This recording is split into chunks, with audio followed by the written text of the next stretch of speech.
Well, hello. My name is Peter Schrappen, co-host of Seattle Boat Show Live, coming to you from the Northwest Marine Trade Association's home office in Seattle, Washington. And there are my good friends, Mark Bunzel, and our guest already couldn't wait. He's already on the screen, Bud LeMieux. Hey, Mark. We can't hold Bud LeMieux back.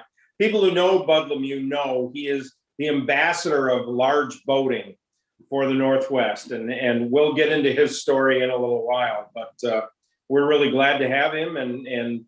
But before we do that, Peter, what's new on your side?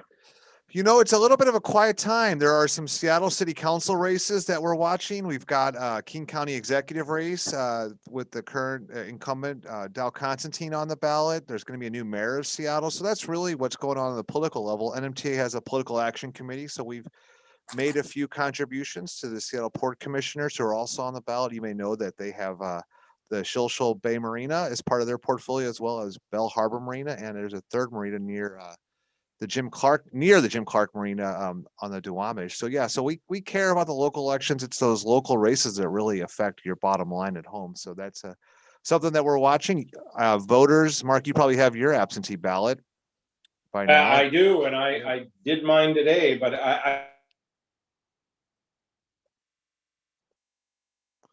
Well, while you figure out your internet connection, I can keep sharing what's going on. We also have the Andrews Bay issue, Mark, working on that one again. We had an outpouring of ambassadors to work with fellow boaters back on June 30th, and we're continuing to monitor that situation. And it dovetails with what's going on in Snohomish County, just north of Seattle. There's a great county called Snohomish that has a lot of boating and also a lot of boating activity. So we are keeping track of the community meetings that are in place there as that area thinks about how boating moves forward, with wake surfing in particular in the crosshairs, with wake size. And anyway, we just want responsible boaters having as much fun as possible, all the while they're being good neighbors and good stewards of the environment, which isn't a hard ask given how much boaters love the environment. So yeah, that's a couple things that are keeping me busy, Mark.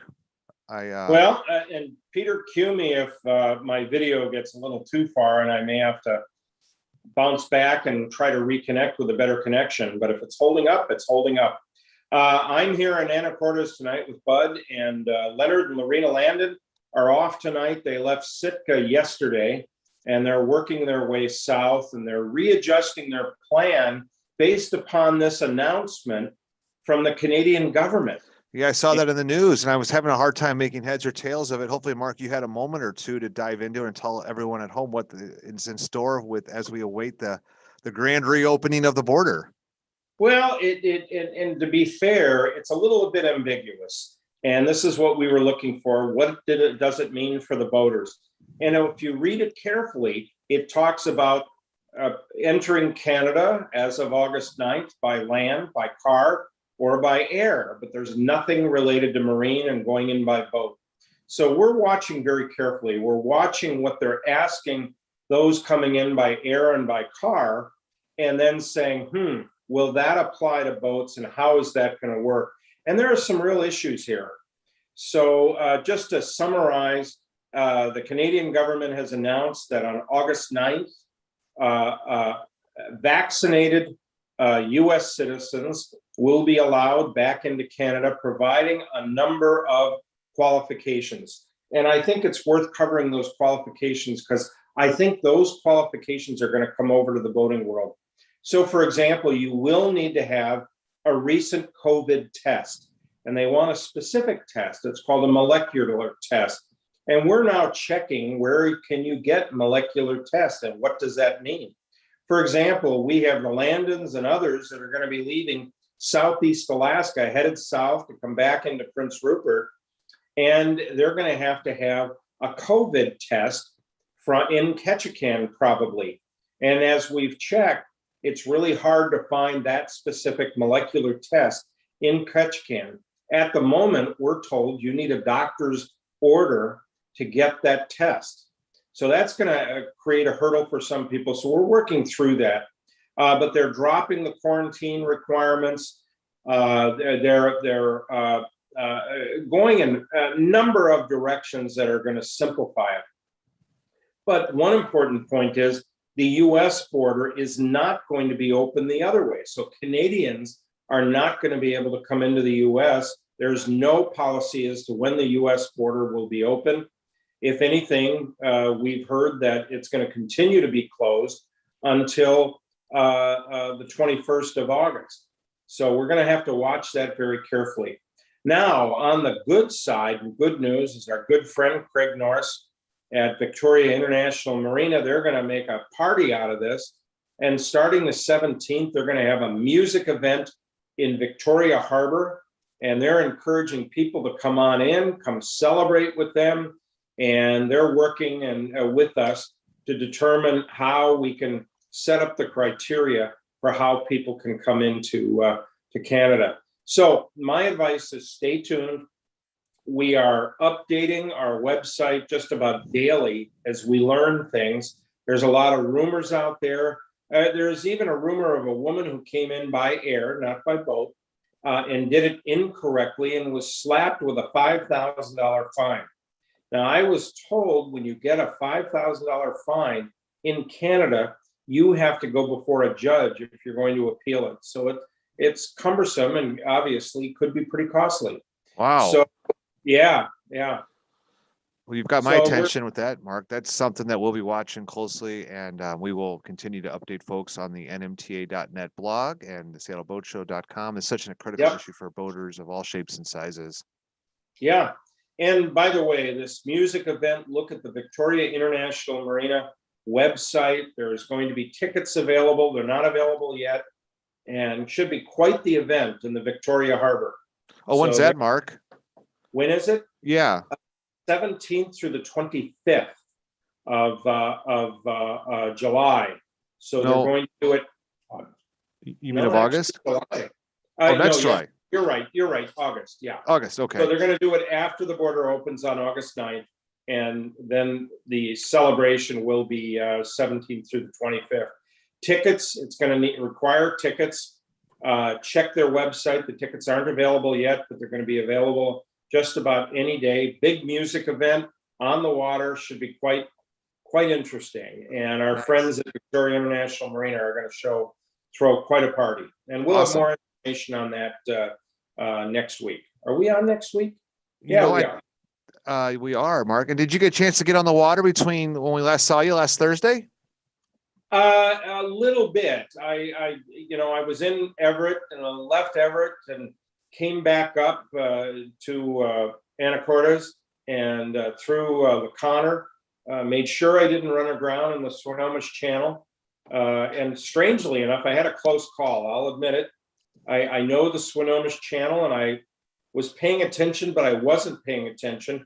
And all of a sudden I looked and I was under 3 feet of depth underneath my hull, which on my tolly at about 2.5 feet, I go aground. And I wasn't paying attention like I should. And I got myself into an area that I shouldn't have. Luckily, I didn't run aground, but it can happen. It can happen to any of us. So glad you brought that up. That was my. So, but I'm going to be headed out next week, and I'm going to be headed south again, and I'll be headed down the other side. And my goal is to explore Hood Canal. I haven't spent enough time down there. I even wonder if I'm going to be able to go swimming, whether it's warm enough in the water there. It is a warm area, though. Yeah. Pleasant Harbor, Alderbrook, and a number of places in between. So really looking forward to it. The weather has just been fantastic for everybody. And I'm hearing positive things from those that have gone into various marinas that we've reported will not take reservations, like like Roche Harbor, and people have been using the systems that they have and actually getting moorage on the dock. So the message is don't give up, give it a try. And it's just a spectacular summer in the San Juan Islands. That's right. No smoke either. We haven't been affected by the limitations of being able to see the blue sky. So that's been fantastic. Mark, I gotta get on the water a little bit yesterday, as a matter of fact. What did you do?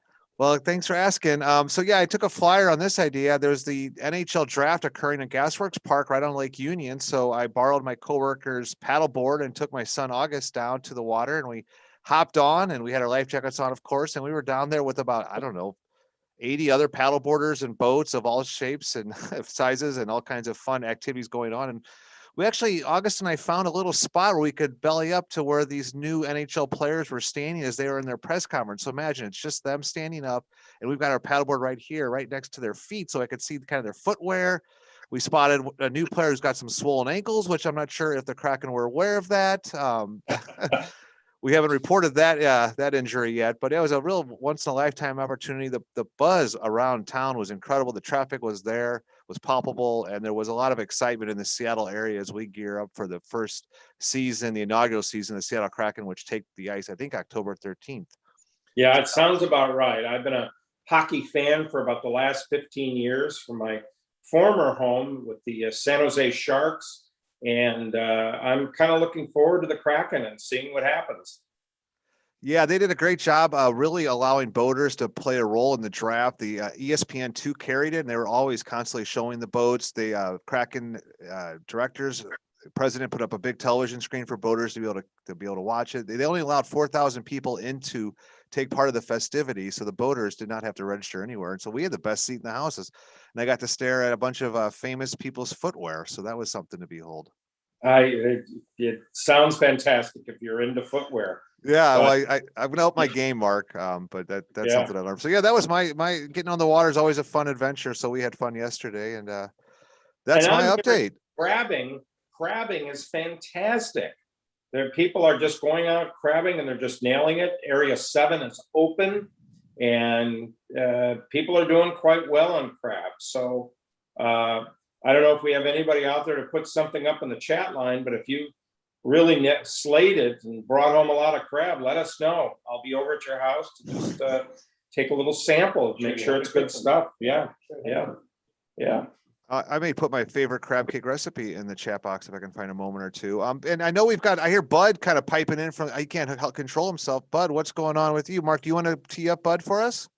I will. So, my camera. We're going to do this a little different this time. Normally we have our guest on their own connection. And Bud and I are sitting in the world headquarters for the Waggoner guy here in downtown Anacortes.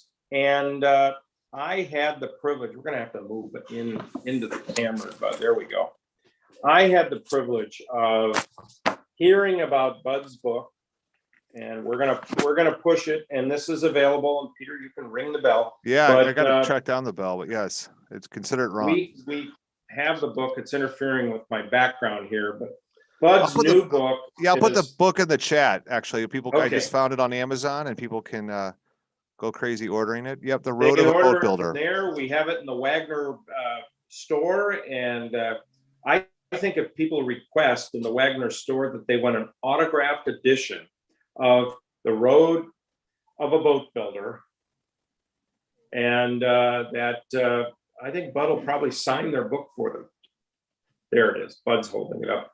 Now, let me just say a few things about the book, because I really enjoyed it. It's a quick read, and it's Bud's story of being a boat builder in the Northwest. And what I enjoyed about it is Bud and I are roughly the same age, but maybe a year or two older than me, but that's okay. And, when I was a kid, I had an opportunity to build a boat. And then when my kids got older, my son and I built a boat here in Anacortes. And then I read in the beginning, Bud, your boat building started in your backyard and in your dad's garage. Yes. And why? I was a very shy kid. I didn't meet friends. My parents moved when I graduated sixth grade, which was grade school. We moved from Tacoma to South Seattle by Kent, Washington, by Star Lake. And my dad, being a heavy diesel mechanic, they buy a brand new house. We go to the lumber yard to buy some wood so he can make some modifications to this brand new house. Yeah. And I look at a kiosk they have there that had Douglas Fir Plywood Association boat plans on. And I think they were 75 cents a piece. So I flipped that around until I found an 8-foot pram. And with my allowance, I could buy the 3 sheets of plywood it take to build the pram. The neighborhood, which was a lot of new construction, I could scrounge up enough of the material to build the setup jig to build the pram on.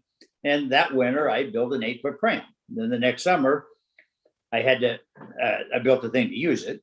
So I'd use the pram, I'd take it down to Star Lake, but being a bit of an entrepreneur, I didn't realize what an entrepreneur even was back then, but I have trouble spelling it now, Yeah, and I am one. and I can't, anything with more than one syllabus is too much for Yeah, me. yeah. I would have to put the pram sideways on a wheelbarrow to truck it down to the lake, which is about 4.5 blocks. And which is kind of downhill going down, but a minute uphill coming back. And so instead of going all the way around to the other side where the boat ramp was, I started mowing this lady's lawn so I could launch in her property. And then I helped her in her garden stuff, so she'd actually let me leave the boat on her property so I could go use the boat. Well, as the book will point out, I love to fish, so I would row around fishing. But I figured, this row around, when the wind blows, you got to row with your back up against the wind to get to one end of the lake. Then you come down the other end of the lake. So I stuck 2 sticks on the side of the boat and grabbed one of my bed sheets. Never could understand why you had to have 2 anyway. And put it between the 2 sticks so I could sail downwind. Well, I still had to row upwind. So the next thing I did is, my dad, being a mechanic, had a parts car for his 49 Plymouth station wagon. I went in and took the heater motor out of it, which was a 6-volt motor. And I made the first electric outboard I've ever seen in my life. I made this, I took this thing, and there's more of a story to that, but You're way ahead of your time. yeah. So because I'm too lazy to row. I was in phenomenal shape back then, but I want to fish. So on 2 volts, that heater motor would troll. And my dad taught me how a battery in the old days had lead straps between the 2-volt cells. Put a wood screw in that lead strap, and then an alligator clip. When it started wearing out of power, you just move to the next 2-volt cell. And so anyway, that's kind of how it all started. Then every year, my dad would sell the boat I built, and that winter I would build another boat. Then the next year was a 13.9 Monk. And Monk is the guy that built designed for Tollycraft and a lot of other people. Ocean Alexander. Great designer. And so I built that little power boat. And if you take the timeline, okay, now I'm in 8th grade. Nowhere near as ever getting a driver's license. So I got to find a friend that's got a truck. We can take this thing. I ain't going to go to the lake anymore. Now I got to get to saltwater. So I got to go to a park to launch my boat. After that year, that was just a normal outboard little runabout for fishing. The next year, I'm going to stick my foot in the water and build about a 15-foot boat and put an inboard in it. Well, my whole life, I kind of been called low budget bud, right? So what I didn't have an inboard motor, nor could I afford with the little paper route I had. And so my dad traded a metal lathe he had in his garage for a Tecumseh 2-cylinder Tecumseh air-cooled motor that's in all these refrigeration vans going down the road. That refrigerate the vans. All it ran was it had a little alternator and a running compressor for the refrigeration.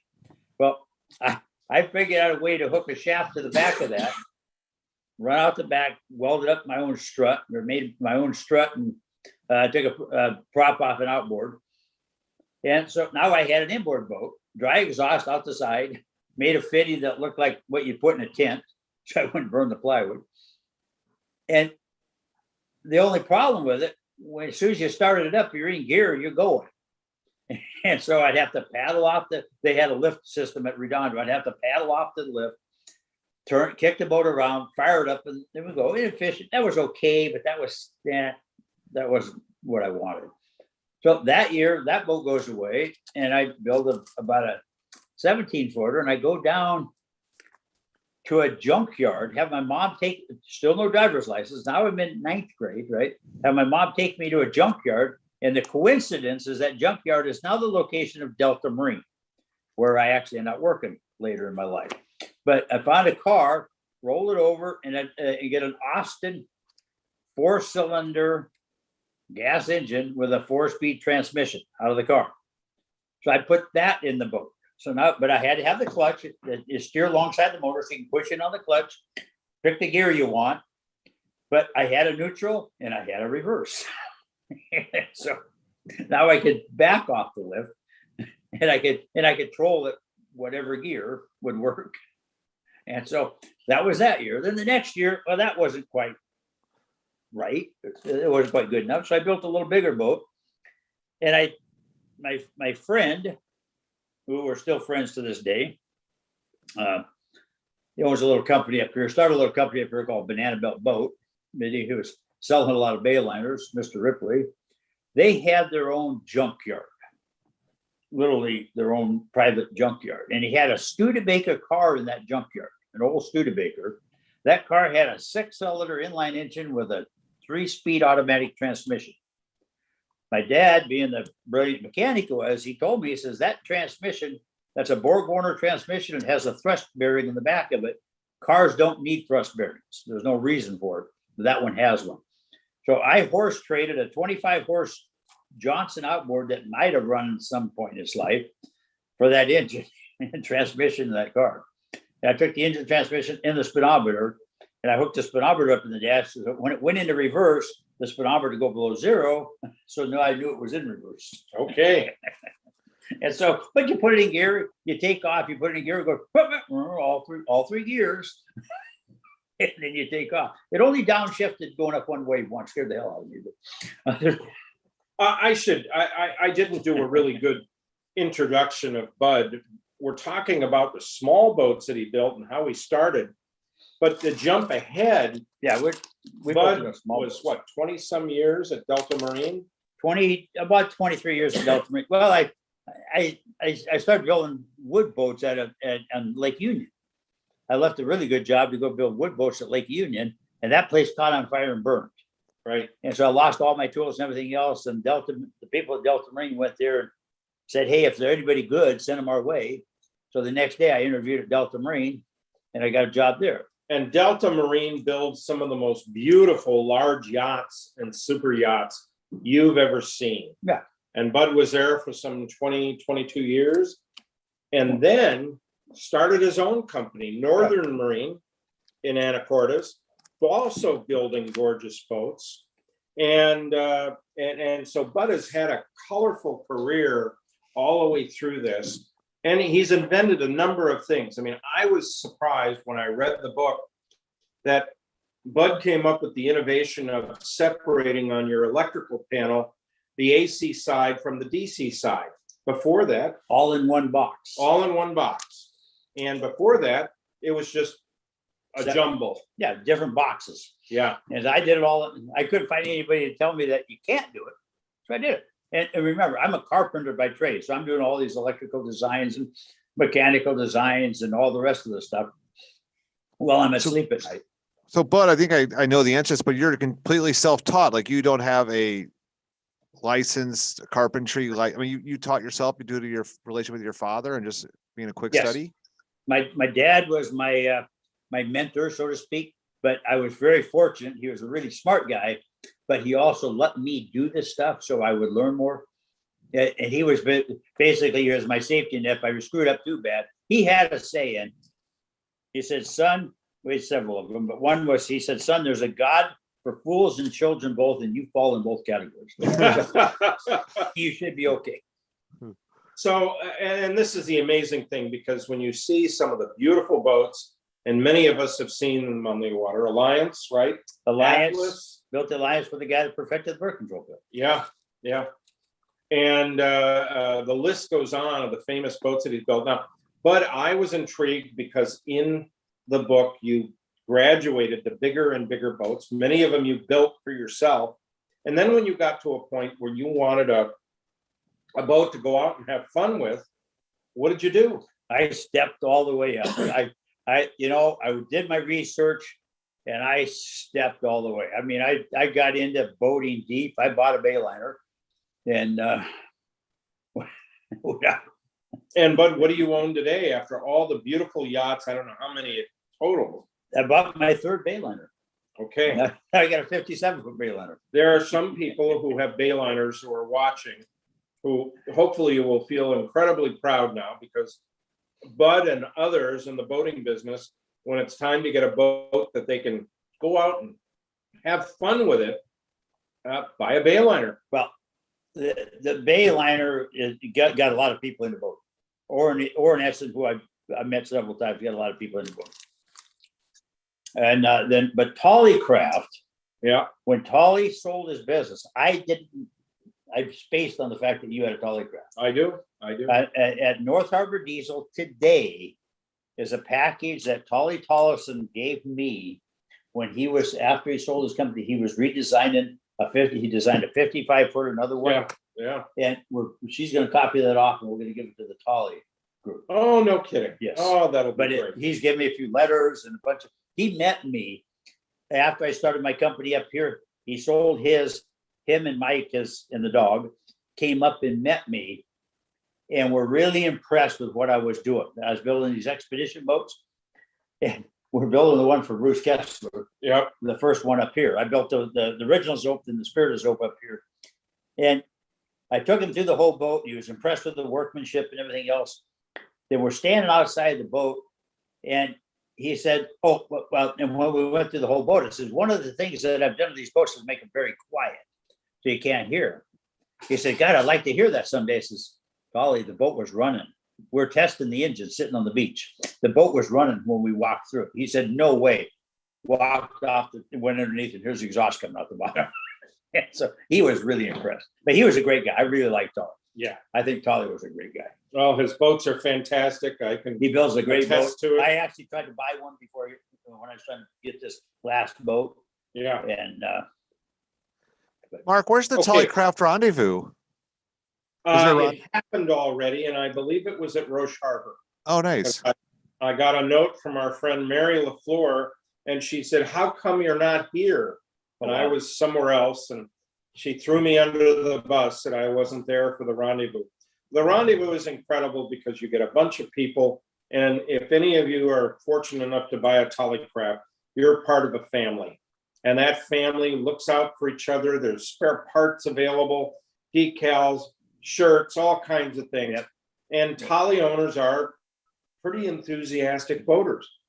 Now, in a weird group. but a fun weird. But Bud, you then gradually, as you went from your home built boats, all of a sudden you started working in Seattle on Lake Union. And then you went, that company unfortunately had a major fire. And then you went to Delta. Yes. On the Duwamish. Yes. And Delta, for those of you who don't know, builds commercial fishing boats, but also some of those most beautiful yachts that you see out on the water. Just incredible. Yeah, they built some of the best yachts in the world. I mean, and many of the innovations in those yachts, if I believe your book, and I do believe your book, were innovated by Bud leading his crews and coming up with the answers of how to fix things. What I was doing, what Delta Marine's target was, and this is one thing I was really proud about Delta Marine, what their target was fed ship. We're going to be fed ship in the fiberglass boats. They put the bar really high, which I thought was great. So we would actually, sneak on isn't the right word. We'd figure out how to get invited on big fed ships. We'd go back to Florida and figure out how to get. Oh, there we go. Thank you, Peter. Yeah. Right. We would figure out how to get invited on the big fed ships. I would go through and I would look at all the systems, and then I would come back and I would talk to the people that sell these particular, like the first one was a fuel manifold. I didn't like what they did at all. If you ever had to fix it, it was going to be a nightmare. And so I would go get the books and I would sit there on the couch watching TV and design a system. And then I did this, electrical, mechanical, plumbing, all kinds of systems. I created a lot of different systems. I did it because I wanted something simpler, easier to maintain, more intuitive to operate. If you look at the fuel manifolds in any of these boats I built, the people walk in there, so you got to be kidding. This is too simple, and they're totally repairable. I mean, this is what I learned in Bud's book, is many of the things that are now standard in the industry were Bud's innovations of coming up with an idea of how to make it simple, many times less expensive and better. Oh yeah, it was, well, again, being low budget, but it had to be less expensive. Yeah. So, but even though he says low budget, as you can see from the pictures that Peter put up, these boats are absolutely gorgeous. They're, for many of us watching, they're the dream boat that we hope to aspire to. And what else? You fuel manifolds, I know, electrical systems you came up with. I got big into hydraulics. I started to come up with a lot of I was the first guy to come up with. I run the boats. I sea trialed every single boat. Well, almost every. When we got really busy building a bunch of fish boats from Mexico, I hired a guy to see. Now I still sea trialed every single boat. Even if it wasn't during some of the sea trials, I would always do at least the last sea trial. So I sea trialed every single boat I built, and that's how I would learn how to, what doesn't work and what needs to be better. But and I talked to some of Bud's customers, and the interesting thing is to talk to the wives, because Bud knew that if happy wife, happy life. And they rave about Bud's designs of the galley, of the other spaces. But most importantly, they rave because Bud would listen to what they wanted. He didn't just say, oh, you're the female of the crew, who cares about the wash machines? He listened. I would tell them all the same thing. I'm building you your dream. I'm not building my dream. I'm building your dream. You have to listen to the customers. And I enjoyed the heck out of it. I had some of the best customers you could ever imagine. And Bud also in the story is a love story interweaved. Right? He's going to be embarrassed now, but Bud tells the story about my boat? No, your wife. About his wife and how she got involved in boating, and it's touching. It's touching. For any of us who have a significant other in boating, you'll identify with some of the challenges Bud had and getting his wife involved, and then, doing things for his boats that would make her happy. And she came up with some brilliant ideas also. And the other thing, what we would do, like I said, I did every single sea trial, from the commercial fleet all the way into the yachts at Delta, then obviously all the boats, the 33 boats I built here in Anacortes. But what we would do, she would put up the food, like when we took all the fish boats out, and I'd take them usually, if it was a good group, I'd take them on an overnight cruise. And so we have some fun. And Bud describes this in the book, that the overnight cruises were often to the San Juan Islands. From Seattle. He's describing places that we all boat in all the time. So it's kind of fun. Right. And he's also cruising these areas with what, 150-foot boat, or? Well, yeah, it's just a boat. Just a boat. White boat. Those are white boats. Yeah. I did some green ones. They're smaller. Yeah. Blue ones, they were smaller. Yeah. They were like 60, 70, 80 foot. Okay, so what's your favorite? My favorite boat I built? Yeah. The Julienne. Oh, we have a picture of it here, don't we? Yeah. Bud's going to grab a picture of the Julienne. It truly is magnificent and just a gorgeous. Bud brought a bunch of pictures of some of his boats, and it's, we can hold that up in front of the camera. See that? They probably throw your. Doesn't want to No, come through. see, it No? doesn't want because of the backdrop. Yeah, I can drop the backdrop off. But the Juliana built for a really nice customer on the East Coast, him and his wife. And again, it's the same thing. Very, very detail-oriented customer. There, now we can show it. So there's the Julian. That's Gorgeous boat. 80 foot by 21 foot 6. You know, the interior of the boat was pretty phenomenal. I was very fortunate that I came to Anacortes was dumb luck. I actually lived in South Seattle, Federal Way, Redondo. I went to Tacoma to find a place with a building and everything to build boats. They didn't have it. Port really didn't want to even talk to me. So I came up here to Anacortes and some empty buildings. I started leasing these buildings. But what happened is the work ethic of the people in Anacortes was like taking a 20-year step back in time. I had people punch out and I go back to work because they didn't think they put in a full 8. And Wow. I said, Mike, go home. You know, Bill, you did great. You know, if I get 80% out of you, I'm happier than a pig in doo-doo. And so, but I mean, in the talent pool up here was phenomenal. I had the people, after I started up here, I had the people came up that Delta Marine used a company in Tacoma to do some of their high-end cabinet work and stuff. They come up when I started building the big yachts up here. They wanted to be one of my subcontractors. And then I said, Paul Berkey was the guy's name. I said, Paul, I'm not up to your, you know, you guys are beyond our ability. He said, no, but I've been on your boat. You're right there.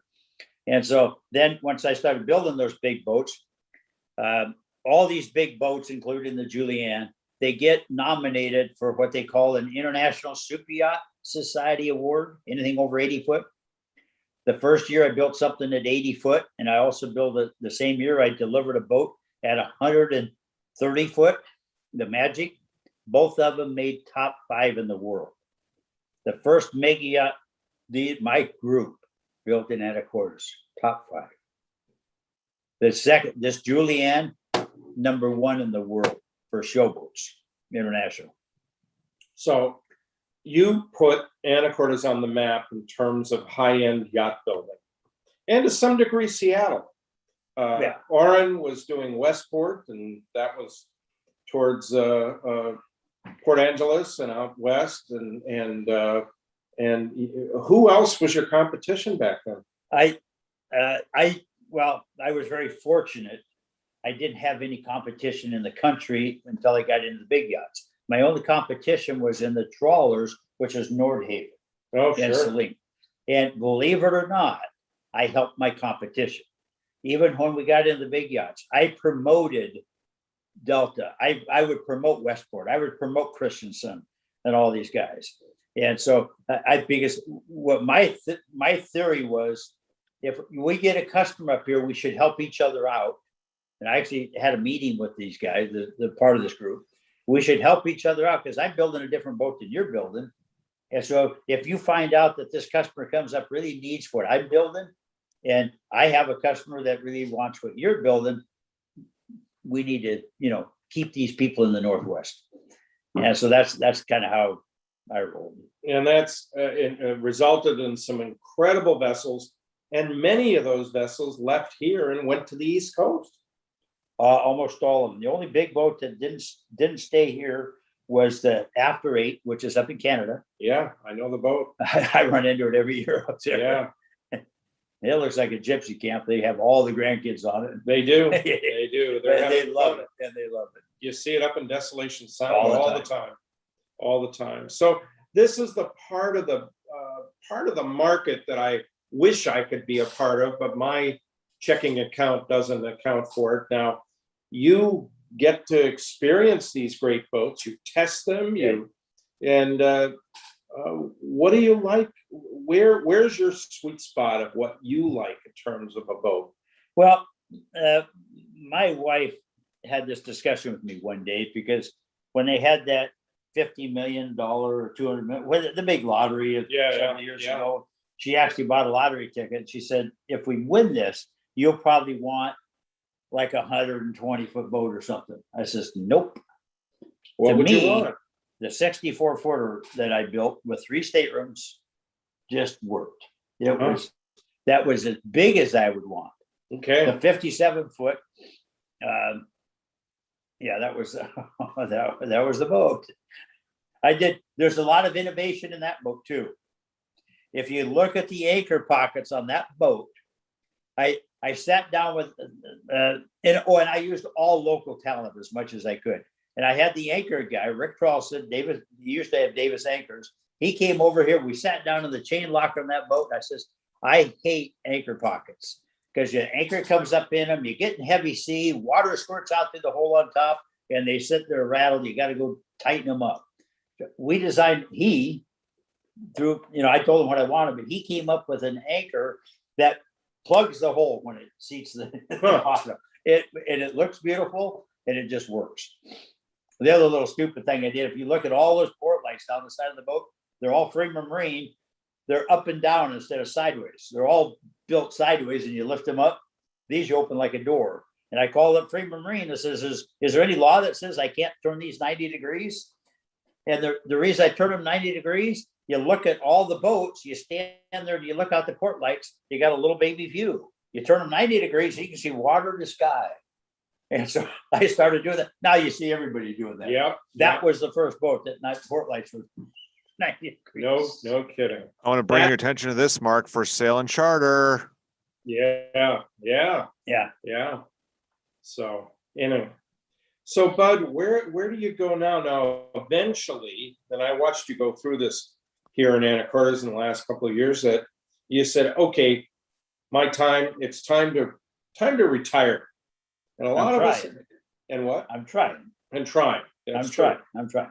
But you're still out helping people. You're I still love involved. You're still active. I love helping people. I really like helping people. A lot of people will call me and they're going to go look at a boat. I'm not talking Northern Marine. I don't care what the brand of the boat is. If they have a question or what do you think of this boat, I will go look at it. Usually I'm expensive. Like I tell people, my free advice is worth every penny it costs you. But usually it's, like this guy was M&M's or lunch. Yeah. A good lunch. They took the bowling alley out, so we lost that one. But we have other good places. Yeah, in Anacortes. but no, I love to help people out. I really do. And I think this is what I saw in the book. I am a professed boat nut and have been a boat nut since I was a young kid. And, I read the book and I said, Bud is a boat nut. And he's going to be successful. He is successful and just a fun guy around boats. And Bud loves that. So if you're a boat nut and you're just passionate about boating, you might want to read this book. You'll find a kindred spirit, but Bud's gotten to do some things I've never been able to do. So I'll say that. And he's been all over the world on some of his boats. Not all over. No? I've been, Alaska, Mexico, the Bahamas, and the Caribbean. I haven't been to the South Pacific? I have not. And I built a boat that went to the South Pacific, the Islander. Now it's back here again, but actually a local guy bought it. It went to the South Pacific. I've tried to talk people into that, wanted to go to the South Pacific, but they're kind of scared to go. I said, I'll take your boat just so I can go. Yeah. The only thing it's going to cost you is food, and you put the fuel in the boat and food. Okay. All right. So Bud, will you build anybody a boat if they ask you, or are you done on that side? I'm married. Yes. And so she says, no, I'm not a boat builder anymore. But what I will do is help people through the process and help the builder if they want, so they can get it through the process. Again, I was one of these weird ducks that would sell a world-class boat this thing here, the Julianne that I showed you, believe it or not, competed with China. And when they were paying their Chinese workers $20 a week. Wow. And I could compete with China. Okay. And I know your boats, I've been on them. I know the interiors are like a piece of furniture. Teak, exotic woods, just gorgeous, gorgeous joinery. And I actually knew one of your boat rights, Lincoln. I met him years ago. Lincoln still Lost- works on a lot of the boats down here. Oh, does he? Yes. I've lost track with him, but Yeah. The work that he showed me that they would do is furniture quality.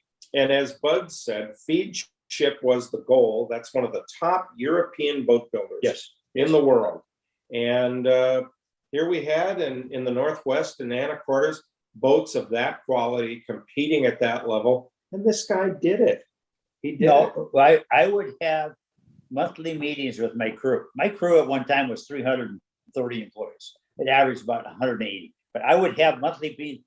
Village Pizza loved us because I would get Village Pizza. They would feed the It's a local favorite. a local, and I would get up on a platform and I would talk to the crew, kind of give them a, state of the union address, so to speak. But I would let them know that they're building that boat, not me. Okay. I Alright. had an awesome crew. So I don't want to go down a negative path, but some people may. I would. All right, let's go there. There was a boat, 4 years ago, 5 years ago, that got launched in Anacortes. You can look it up on Flipper. YouTube. Yeah, What's in the book? it is in the book. And it going down the launch ramp, it took a dip off the edge of the ramp and the whole boat went over. I think everybody cried when they saw that happen. Yes, Probably you multiple times. I was there. When the boat went down the ramp, I didn't want to be a distraction. It was a Sunday. I didn't want to be a distraction for the crew. So I was actually sitting in my wife's car off to the side, so nobody could really see me. I was watching this as it started going down the ramp. They once the critical point when you're launching down a ramp on a boat like this, the stern goes underwater first. The stern picks up. When that picks up, you're only basically whatever the stern's floating on and sitting on at one point in the bow. And the boat went over, and I heard this loud bang. So I go over there, and I don't want to go into the whole story, but I could see that they were having a problem. I was there every single day. In fact, I was the only guy there besides I was the guy that called Culbertson to get over there to pick the boat up and everything else. Yeah. But I was there for the whole rescue, so to speak. Yeah, so for those of you not aware of this, and you can look it up on YouTube, the boat basically slowly went over and went into the water sideways and started to sink. Right. And there were mechanics and engineers inside the boat in the engine room. There was a lot of concern that they were going to have to cut the side of the boat to get them out. And it was heartbreaking. It's heartbreaking to watch the video even today. And I know your company at the time had worked damn hard to get that boat together. That was the second group I sold to. I didn't own the company. Okay. So I sold Good point. to one group. That in the group that I sold to, I built the after eight, another 151, and they started a third 151. They never finished it. This was the last boat. The Julianne I delivered the Julianne just before I sold the company. Literally weeks before I sold, or a week before I sold the company, but it was in the water. I delivered that. So anyway, Bud's career is spectacular and shouldn't be marked by this incident because Bud, it happened, but Bud was not running the company. Yeah, it was kind of worse than that, but because I told them how much ballast to put in the boat when it was an empty hull, and so did George Rodham, a hydrodynamist, and they, for whatever reason, they decided to ignore that. But Yeah, there was no ballast. There's 20,000 pounds of ballast where they needed 55,000. and those things can happen. It should happen. Yeah, But kind of a shame. it is. You hate to see that. Well, I don't know if you've ever been in that boat since it's been. No, I haven't. I have. In fact, I was the guy that took the owner's lawyer who stood the boat and everything else. But the Serv Pro which you see their trucks and their advertisement. As soon as they righted the boat, pumped it out, Serp Pro put a whole team of people on that boat, wiped it all down. The interior looks great today. Good. It's not, the interior looks great. So, Bud, where are we going? Where is now, some of us, we aspire to super yachts someday and realize it may never happen. But you've had this incredible history that you detail in your book. Where are we going now? What's going to happen next? I mean, I love Larry Graff, who we had on one Thursday night, of doing just a completely innovative design with his asymmetrical hulls. We see what's happening with electric boats and so forth. What do you see? Where are we going? Well, I'm sure we're going to, electric is kind of the next generation on a lot of the stuff. I'm not, maybe it's because I'm so old, but I'm not the biggest fan of some of the new design looks. Yeah. I think the traditional designs will always hold their mark, but I can't say I really know where we're going. I love Larry Graff. I'm a cat guy. I love catamarans. I built one when I was 18 years old, and that's the only of the which is described in your book. That was a fascinating part of the book. Yeah, which was that's the only boat I built in my daddy's garage that I kept for several years after I built it. I loved it. But so I'm a cat fan. I actually think that you're going to probably see stuff more and more cats. The outboard thing is really taking off big. Yeah, boats up to 50 foot, and it makes sense. You have a problem with your motor, you lift it off the back and put another one. Right. So I totally see that. That wouldn't bother me at all. But no, I can't answer. I'm not a smart enough person to answer probably where it's going. And the reason I say that, I mean, I learned a long time ago, I am no better than the group of people I can surround myself with. Okay. I have to, I depend on a lot of people. I depended on a lot of people to build these boats. Yeah. I had a great crew of people. I keep in contact with a lot of them right now. I help some of them out as we speak, and because they're just that great a group of people. Okay. All right. So kind of in closing to our audience, what, if they're contemplating and all of a sudden they had that windfall, the lottery ticket, or more likely a stock windfall. I think a daddy died, but go ahead. Or their daddy died, yeah. What do you recommend? They must come to you and say, "But I want the ultimate adventure boat so I can go out and see the world." What I do when they do that, we sit down and I try to have a pretty good conversation with them. And usually what I try to do is sit down. I have keys to a lot of boats. Yep. And so usually I take them down on a boat. We sit down, and so they can feel the boat. But then I try to find out how I think they're really going to use a boat.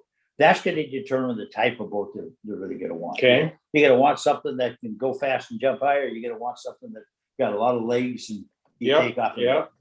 And so that's usually what I do is I try to work with the people, figure out what they need. I did 3 of them this year so far, that with people. And one guy called me up last night, and he absolutely loves the boat he got. Good. So they can call you, and we can publish your contact information for people who want. Yes. That you're available for consultation. Yes. In fact, it's hard to shut that up, quite frankly, but that's a good thing. I told you, There's so much knowledge. You're unfiltered. Bud's unfiltered, admittedly. So, Bud, what is your phone number? Right? What is your contact information? 360-630-6015. 360. Repeat that for me, Bud. I'll type it in the chat. 360-630-6015. And if you lose that, it's a really, really fancy phone. It's one of the better ones. It's got the flip thing, so you cover the keys when you shut it down.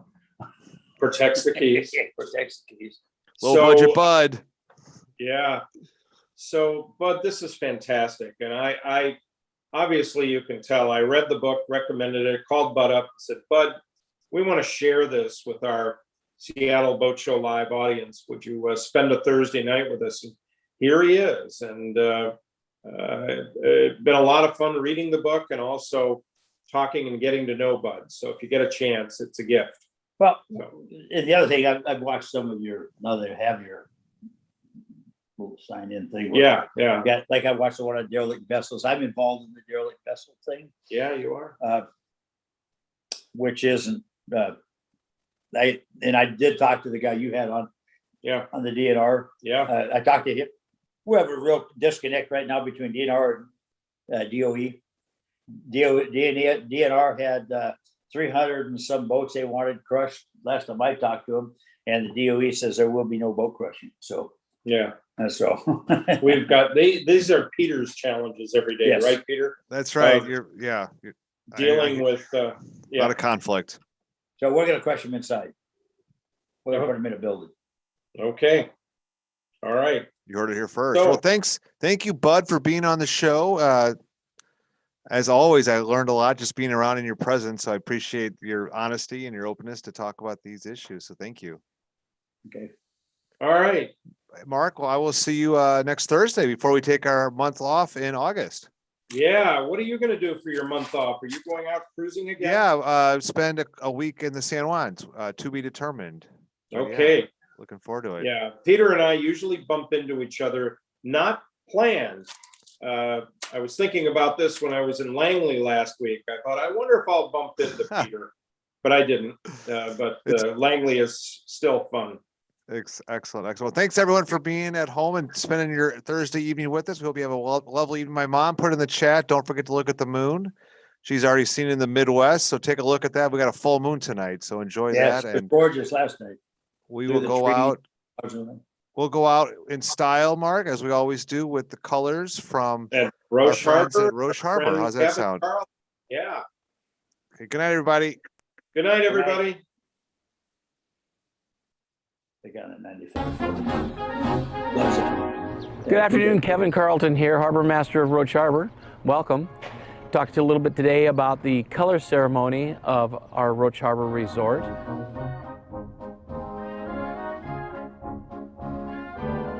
Our color ceremony was started by the late Reuben Tart, founder of Roche Harbor as a resort in 1956, with the first color ceremony going off in 1957. Our color staff consists of 4 to 5 dock staff that do the color ceremony every evening, 10 minutes before sunset.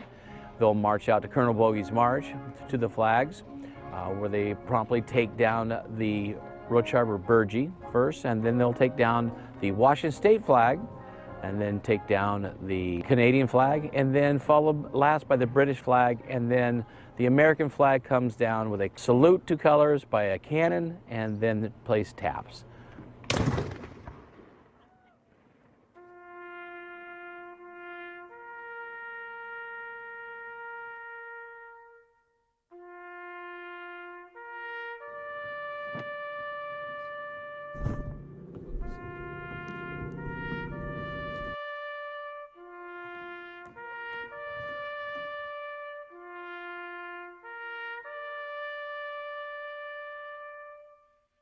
In Roche Harbor, please come and join us for our time-honored celebration. We look forward to sharing this experience with all of the boaters here at Roche Harbor, and have a safe and happy boating season.